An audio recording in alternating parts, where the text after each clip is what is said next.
அவர்களோடு இருப்பாராக.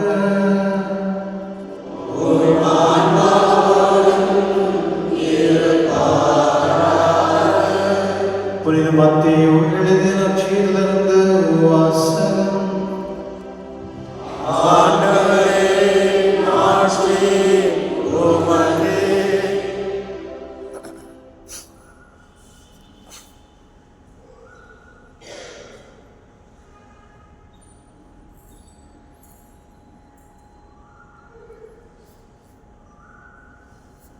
யோகோபின் மகன் மரியாவின் கணவர் யோசேப்பு மரியாவிடம் இருந்தவரே இயேசு என்னும் கிறிஸ்து என்னும் இயேசு.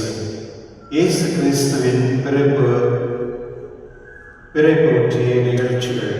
அவருடைய தாய் மரியாவுக்கும் யோசேப்புக்கும் திருமண ஒப்பந்தம் செய்யப்பட்டு இருந்தது. அவர்கள் கூடி வாழவும் மரியா கருவுற்று இருந்தது தெரிய வந்தது. அவர் தூய ஆவியால் கருவுற்று இருந்தார்.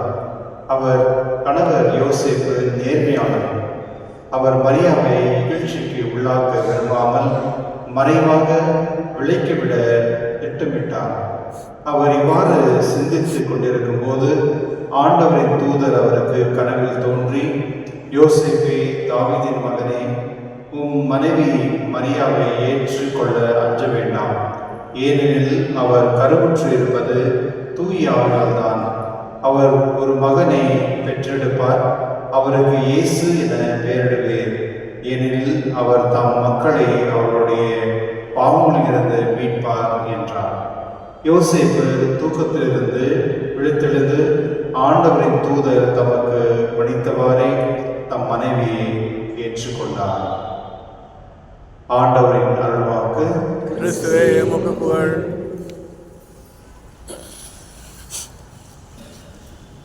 கிறிஸ்துவ சகோதர சகோதரிகளே, இங்கிலீஷில் ஒரு வார்த்தை சொல்லுவாங்க, some people don't speak with the experience சொல்லுவாங்க. some people don't speak with experience. அதே சமயத்தில் some people speak with experience சொல்லுவாங்க. அதாவது சில பேர் பேச மாட்டாங்க அனுபவத்தினால, சில பேர் பேசுவாங்க அனுபவத்தோடு பேசுவாங்க அப்படின்னு சொல்லுவாங்க. கடவுள் நம்மளுக்கு 2 காது கொடுத்துருக்காரு, ஒரு வாய் தான் கொடுத்துருக்காரு. ஏன் தெரியுமா? ரொம்ப சிம்பிள் தான். ஏன்னா நம்ம ஒரு முறை பேசுகிறோம், 2 முறை கேட்கணும் அப்படின்னு. கரெக்ட் தானே? அதனால தான் கடவுள் 2 காது கொடுத்துருக்காரு. ஆனால் நம்ம இந்த உலகத்தில் நம்ம பார்க்கும்பொழுது நிறைய கேட்டுகிட்டே இருக்கோம். ராத்திரிலேருந்து மொபைல் எடுத்தால் சத்தம், டிவி சத்தம், பேச்சு, இந்த மாதிரி நிறைய சத்தம். இந்த உலகத்தில் தேவை இருக்கிறது ஒரு முக்கியமான பொருள் என்ன தெரியுமா? அமைதி, சைலண்ட். அந்த அமைதியை இருக்கிறது ஒரு விஷயம் நம்மளுக்கு உண்மையிலே ரொம்ப ஒரு மகிழ்ச்சியாக இருக்கும். இப்போ பாருங்கள், எவ்வளோ அமைதியாக நீங்கள் இருக்கிறீங்க. நீங்கள் அமைதியாக இருக்கிறதுனால எனக்கு நான் பேசுறதுக்கு வாய்ப்பு இருக்கு. ஒருவேளை நீங்கள் பேசிட்டே இருந்தீங்கன்னா அது என்ன சொல்கிறது, சைலண்ட் இல்லை, நான் எப்படி பேசுறது? அதுபோல் கடவுள் சில பேருக்கு மட்டும்தான் அமைதியான ஒரு வாழ்க்கை கொடுத்துருப்பாங்க. ரொம்ப சைலண்ட்டாக இருப்பாங்க, நிறைய பேச மாட்டாங்க, ரொம்ப சாஃப்டாக இருப்பாங்க. அந்த மாதிரி ஒரு மனிதர் தான் புனித யோசேப்பு. கிறிஸ்துவர்களே, என்னுடைய நற்செய்தி ரொம்ப அழகான ஒரு நற்செய்தி. அவர் தன்னுடைய மனைவி அவர்களை ஏற்கனவே நிச்சயதார்த்தம் ஆகிட்ட பிறகு அந்த அதை விட்டுணும் அப்படின்னு முடிவு எடுக்கிறார். அது ஒரு நியாயமானது தான். ஏன்னா யார் ஒரு கல்யாணத்துக்கு முன்னவே, திருமணத்துக்கு முன்னே ஒரு பெண் ப்ரெக்னெண்ட்டாக இருக்கிறது யாரும் ஒத்துப்பாங்க? அப்படி இருக்கும் பொழுது அது அவர் யூனிக். அவர் மற்ற ஜனங்கள் இல்லாத அவர் அது எந்த ஒரு காரணத்துக்கும் அந்த பெண்ணுக்கு எந்த ஒரு அவமானமும் ஆகக்கூடாது அப்படின்னு நினைக்கிறார். அதுதான் ஒரு யூனிக்னஸ் யோசேப்புகிட்ட. அவர்கிட்ட நம்ம நிறைய கற்றுக்க வேண்டியதாக, நிறைய கற்றுக்க வேண்டியதாக. எப்படி ஒரு மனிதர் தவறாக இருந்தாலும் அவனை எப்படி மதிக்கணும் அப்படின்றது வந்து சூசைப்பர் ரொம்ப தெளிவாக நமக்கு சொல்லி கொடுக்குறாங்க. இன்னைக்கு வந்து நிறைய பேர் பாருங்க, கணவன் மனைவிக்குள்ள வந்து ஏதாவது ஒரு சின்ன பிரச்சனைச்சுன்னா அதை பேசி ஊதி பெரிய விஷயமாக்கி சண்டெல்லாம் போட்டு அப்படியே வீடை ரெண்டாக்கிறாங்க. அவர் பாருங்க எவ்வளோ டீசெண்டாக, எவ்வளோ நேர்மையாக அந்த ஓகே பொண்ணுக்கு அந்த காலத்தில் இருந்த கட்டளைகள் எல்லாம் நீங்கள் பார்த்தீங்கன்னா, லாஸ் எல்லாம் நீங்கள் பார்த்தீங்கன்னா, அந்த பொண்ணை வந்து கல்லால் எரிக்கிட்டு சாவடிக்கணும், அதுதான் கட்டளை. பாருங்க அவர் எப்படி காப்பாற்றுறாரு அந்த மாதாவை. அவருக்கு அதுக்கு முன்னே தெரியாது அது வந்து கடவுளுடைய ஆசீர்வாதம் மற்றும் கடவுளுடைய வந்து அது கடவுளுடைய திட்டம் அப்படின்னு அவருக்கு தெரியாது. அதுக்கு முன்னே அவருடைய கேரக்டர் அதுதான் ரொம்ப முக்கியமானது. தன்னுடைய வாழ்க்கையில் வந்து இந்த நடக்கக்கூடிய ஒரு விஷயத்த அவர் வந்து எப்படி ஹேண்டில் பண்ணுறாரு, அதை வந்து பெரிய விஷயம் மாதிரி பண்ணி அது உலகத்தில் இருக்கவங்களெல்லாம் கூப்பிட்டு ஒரு பெரிய பிரச்சனை பண்ணி அவங்கள வந்து நல்ல அடிச்சு சாவடிக்கணும், அந்த மாதிரியெல்லாம் அவர் யோசிக்கவே. வந்து அந்த பொண்ணு சரியாக தவறானதெல்லாம் விஷயம் வேற, அந்த பொண்ணை காப்பாற்றணும். அதெல்லாம் என்ன பண்ணோம், சைலண்டாக. சில நேரத்தில் வந்து சில பிரச்சனைகள் எல்லாம் வந்து நீங்கள் அமைதியாக இருந்தாலே சரியாயிடும். ஆனால் சில பேர் அப்படி பண்ண மாட்டாங்க. பிரச்சனையே இன்னும் பெரிய பிரச்சனை பண்ணி அதுக்கு வந்து ஒரு என்ன சொல்றது பூகம்பம் ஆவரங்களையும் விட மாட்டாங்க. அதுக்குன்னு சில கூட்டமே இருக்கு. கிறிஸ்தவர்களே, என்னுடைய சூசைப்பர் வந்து இந்த அவருடைய விழாவில் நம்ம கற்றுக்கக்கூடிய நிறைய விஷயங்கள் இருக்கு. ஒரு சாதாரண ஒரு மனிதன் வந்து எப்படி வாழணும் அப்படின்றது வந்து அவருடைய நேர்மத்தில் ரொம்ப தெளிவாக தெரிகிறது. அது மட்டும் இல்லாமல் அவர் எடுத்த ஒரு முயற்சி, அதாவது அந்த வானதூதர் வந்து அவர் கனவுல தான் வந்து சொல்றாரு. அந்த கனவுல சொன்ன பிறகு அதை வந்து நம்புறார். அந்த கனவுல இப்போ நம்மளுக்கு சில கனவு வந்துச்சுன்னா நம்முடைய அது உண்மையாக கனவா இல்லைன்னு நம்மளுக்கு புரியறதுக்கே தெரியாது. அது இல்லாமல் அந்த சமயத்தில் வந்து அவருக்கு கனவுல வந்து கடவுள் பேசும் பொழுது அதை ஏற்றுக்கொள்கிறார், அதன்படி கீழ்ப்படிந்து நடக்கிறார். அதுதான் ரொம்ப முக்கியமானது. கணவர்கள் வந்து எப்பொழுதுமே வந்து கீழ்ப்படிந்து இருக்கணும். கணவர் மட்டும் இல்லை, எல்லாருமே கீழ்ப்படிந்து இருக்கணும். ஆனால் ஒரு சூசைப்பர்கிட்ட நடந்தக்கூடிய கற்றுக்கூடிய ஒரு விஷயம் அப்படின்னா, கணவர்களாக இருக்கிற ஒரு மனிதனும் சூசைட் போலவே இருக்கணும். அவருடைய வாழ்க்கைக்கு ஏற்ற மாதிரி அவரை வாழ கற்றுக்கணும். அது இல்லாமல் அவர் வந்து கடவுளுக்கு வந்து எவ்வளோ கீழ்ப்படுத்தினார் பாருங்க. அந்த குழந்தைய வந்து காப்பாற்றணும் அப்படின்றது தான் சொல்றாரு. அவர் வந்து ஒரு வளர்ப்பு தந்தை தான். ஆண்டவர் இயேசு சூசைப்பர் என்ன கூப்பிட்டுருப்பாரு, அப்பா தான் கொடுப்பாரு இல்லையா? மாதா சொல்றாங்களே, அந்த குழந்தை வந்து காணாம போயிருப்ப நீயும் உங்க அப்பாவை நாங்கள் எவ்வளோ தேடணும் அப்பா, அந்த மாதா சொல்றாங்களே, அப்போ அவர் அப்பா தான் கூப்பிட்டுருப்பாரு இல்லையா? அப்போ சூசைப்பர் வந்து அந்த குழந்தையை வந்து எப்படி பாதுகாக்கிறாங்களே, வந்து சேஃப்டி. பெற்றோர்கள் வந்து பிள்ளைகள் வந்து ஃபர்ஸ்ட் சேஃப்டி கொடுக்கணும். அந்த பிள்ளைங்க வந்து எங்கே போகிறாங்க, என்ன செய்கிறாங்க, அது அதை பார்த்துக்க வேண்டிய ஒரு கடமை. இப்போ நாங்கள் நிறைய முறை சொல்கிறோம், சில பிள்ளைங்களாம் வந்து கோயிலுக்கு வருவாங்க, வெளியவே சுற்றிட்டு இருப்பாங்க. பெற்றோர்களுக்கு வந்து எந்த ஒரு கவலையும் இல்லை, அவங்க எதுக்கு வராங்க போகிறாங்க அப்படின்னு. சில பெற்றோர்கள் வந்து பிள்ளைங்களை பக்கத்துலேயே உட்காரிச்சுட்டு இருப்பாங்க.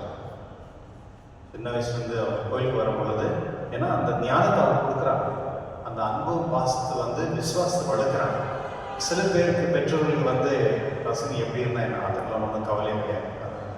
நீங்கள் பாருங்களேன், சூசைப்பர் வந்து ஒரு தகப்பன் இருக்கிற இடத்துல இருந்து அவர் வந்து ஆண்டவர் இயேசுக்கு வந்து பாதுகாப்பு கொடுக்குறாரு. ரெண்டாவது வந்து அவருடைய தொழிலை வந்து கற்றுக் கொடுக்குறாரு. அவர் ஒரு தச்சனில் ஒரு கார்பென்ட்ரி, அந்த கார்பென்ட்ரி ஸ்கில்ஸை வந்து ஆண்டவர் இயேசுக்கு சொல்லி கொடுக்குறாரு. ஆண்டவர் இயேசு கற்றுக்கிறார்.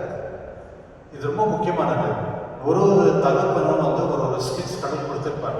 அதை வந்து பிள்ளைங்களுக்கு சொல்லிக் கொடுக்கணும். அது சொல்லிக் கொடுத்த பிறகு அந்த உழைப்பு அப்படி தான் வரணும். இந்த நீங்கள் மார்வாடிஸ் எல்லாம் பாருங்கள், சின்ன பசங்க எப்படி ட்ரெயின் பண்ணுவாங்க, சின்ன வயசுலேருந்தே அந்த பிஸ்னஸ் ப்ராக்டிஸ் எல்லாம் சொல்லிக் கொடுப்பாங்க. ஓகே, ஏன்னா அந்த பாரம்பரியம் நடந்து போகிறதுக்காக. அதுபோல் தகப்பனாக இருக்கிறவர் வந்து அந்த குழந்தைக்கு வந்து அந்த ஞானமும் அறிவும் சொல்லிக் கொடுக்குறாங்க, ஸ்கில்ஸ் எல்லாம் கற்றுக் கொடுக்குறாங்க. இன்னைக்கு எத்தனை பெற்றோர்கள் வந்து பிள்ளைங்களுக்கு வந்து ஸ்கில்ஸ் கற்றுக் கொடுக்குறாங்க. ஓகே, நீ ஸ்கூலுக்கு போகிற, காலேஜ் போகிற, ஃபீஸ் பே பண்ணுற, அதே போதும். கிறிஸ்தவர்களே, சூசைப்பர் வந்து அந்த தகப்பனுடைய ஸ்தானத்தில் இருக்கும் பொழுது மனைவியும் பிள்ளையும் எப்படி பாதுகாக்கிறார். தன்னுடைய முழு உழைப்புனால அந்த குடும்பத்தை காப்பாற்றுறார். சூசைப்பர் வந்து 61 வருஷம் வாழ்ந்தார் அப்படின்னு சொல்லப்படுகிறது. 61, அதாவது ஆண்டவர் இயேசு 29-30 வயசுல இருக்கப்போ அவர் இறந்துட்டார் அப்படின்றாங்க. கிறிஸ்தவர்களுடைய அவருடைய வாழ்க்கையை வந்து முழுமையாக வந்து ஒரு பரிசுத்த ஆவியோடைய நிழல்லையே இருந்தது. அவர் எப்போதுமே வந்து கடவுள்கிட்ட போயிட்டு, கடவுளே எனக்கு இந்த கஷ்டம் இருக்குது, எனக்கு இது எனக்கு ஹெல்ப் பண்ண அப்படின்னு கேட்டதே கிடையாது. எங்கன்னா பார்த்துருக்கீங்களா சூசைப்பர் கேட்டுக்கிறது? அவர் வந்து எனக்கு கஷ்டமாக இருக்குது, சாப்பாடு இல்லை, இது இல்லை, அது இல்லை, எங்கேயுமே போயிட்டு யார்கிட்டையும் போயிட்டு எதுவுமே கேட்டு கடவுள்கிட்டே கேட்டதில்லை. அவர் வந்து மிராக்கிள் கூட அவரே செஞ்சிருக்கலாம். ஏன்னா அவருடைய அந்த நிழல்ல வந்து பரிசுத்தாவியுடைய ஆசீர்வாதம் இருந்ததுனால அவர் மிராக்கிள் பண்ணிருக்கலாம். ஒரு கல்லை எடுத்து அப்பமா ஆகும்னு சொல்லி தான் ஆயிருக்கும். ஏன்னா அந்த மாதிரி ஒரு அருள் வந்து அவர்கிட்ட இருந்தது. ஆனால் அவர் உழைச்சிதான் சாப்பிட்டாங்க. அது ரொம்ப முக்கியமானது. இன்னைக்கு நிறைய பேர் வந்து குடும்பத்தில் வந்து ஆண்கள் வந்து ரொம்ப சீக்கிரமா பணக்காரம் அப்படின்னு நினைக்கிறாங்க. அது தவறு, முழுமையாக தவறு. இன்னைக்கு வந்து நம்மளுக்கு பணம் இல்லைன்னா வாழவே முடியாதுன்னு நினைக்கிறாங்க. அங்கங்கே போய் கடன் வாங்குறாங்க. தேவையே இல்லை. சூசைப்பர் வந்து அப்படி வாழ்வே இல்லை. அவர்கிட்ட என்ன இருந்ததோ, ஒரு பியூட்டிஃபுல்லான ஒரு மூவி பார்த்தேன். அதில் வந்து சூசைப்பருக்கும் மாதாக்கு இருக்கிற ஒரு அந்யோன்யத்தை நம்ம பார்க்கணும். எப்படின்னா, ஒரு முறை வந்து அவங்க அந்த குழந்தை கொண்டு போயிட்டு ஒரு பாலைவனத்துக்கு போகிறாங்க. தண்ணி இல்லை, ஒன்றும் இல்லை, இருக்கிறதுலாம் ஆகிடுது. ஒரே ஒரு ரொட்டி மட்டும் வச்சுக்கிறாங்க யார் சூசைப்பர். அது என்ன பண்ணுறாரு, பிடிச்சிட்டு மாதாக்கு பாதி கொடுக்குறாரு. மாதாவை சாப்பிட்றாங்க. அந்த பாதியை அவங்க அப்படியே சாப்பிட முயற்சிக்கிறாங்க. கொஞ்ச நேரம் ஆகிட்டு மாதா தூங்கிடுறாங்க. பார்த்தா அந்த பாதி ரொட்டியத்தை வந்து அந்த கழுதை கொடுக்குறாங்க. ஏன்னா அந்த கழுதை வந்து நடந்து போனல, நான் பசியாக இருந்து தன்னிட்ட இருக்கிற ஒரு ரொட்டியை பாதி வந்து மாதா கொடுத்துட்டு அந்த பாதியை வந்து அந்த கழுதை கொடுக்குறாங்க. இது அந்த மூவி ரொம்ப பியூட்டிஃபுல்லான ஒரு அது என்ன கன்வே பண்ணா, உண்மையிலேயே சூசைப்பர் அப்படி தான் இருந்தார். அவர் வந்து தன்னிடத்தில் இருப்பதை வந்து மற்றவங்களுக்கு பகிர்ந்து கொடுத்தார். அங்கே அவரும் கொஞ்சம் சாப்பிட்ருக்கலாம்ல, அவர் அப்படி பண்ணல.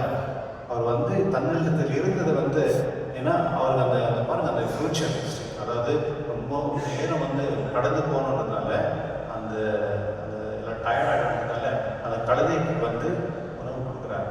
கிறிஸ்தவனாலே இதெல்லாம் வந்து நிறைய விஷயங்கள் வந்து நம்ம சூசைப்பட்டு நம்ம இன்னும் பேசிகிட்டே இருக்கலாம், கேட்டுகிட்டே இருக்கலாம். அந்த மாதிரியான ஒரு ஆசீர்வாத சூசைப்பட்டு கடவுள் கொடுத்துருக்கார். இன்று நம்ம கடவுள்கிட்ட ஜெபிப்போம். சூசையர் போல மனம் எப்பொழுதுமே தாழ்ச்சியோடு இருக்கணும், தாழ்மையோடு இருக்கணும், அமைதியாக இருக்கணும், மற்றும் எப்போதுமே உழைக்கணும். உழைச்சி தான் நம்ம வந்து சாப்பிடணும், மற்றும் குடும்பத்தை பாதுகாக்கணும், பிள்ளைகளுக்கு ஞானமும் அறிவை கொடுக்கணும், மற்றும் குடும்பத்தை எப்பொழுதுமே சந்தோஷமாக வச்சுக்கணும். இந்த மாதிரி ஒரு வரப்பு கடவுள் நமக்கு தரும்படி நம்முடைய எல்லாத்தையும் குடும்பத்தையும், நம்முடைய பங்குல இருக்க ஒவ்வொரு குடும்பத்தையும் கடவுளுக்கு மாதிரி ஆசீர்வதிக்கும்படி என்னுடைய திருவிழில்